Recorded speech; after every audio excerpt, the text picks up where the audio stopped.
With the max depth option, you can set the maximum water depth that your HELIX will attempt to collect sonar data. When max depth is set to auto, your HELIX will acquire sonar readings as needed to locate the bottom. If you change max depth to some other particular depth, your HELIX won't look below that depth for the bottom.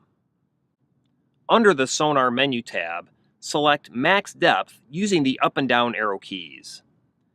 Then, adjust your max depth using the left and right arrow keys. One way to speed up acquisition of the bottom with 2D sonar is to adjust max depth to match the maximum depth of your body of water. Keep in mind, however, that HELIX side imaging units will use the side imaging range as their maximum depth if the side imaging range is larger than the max depth setting.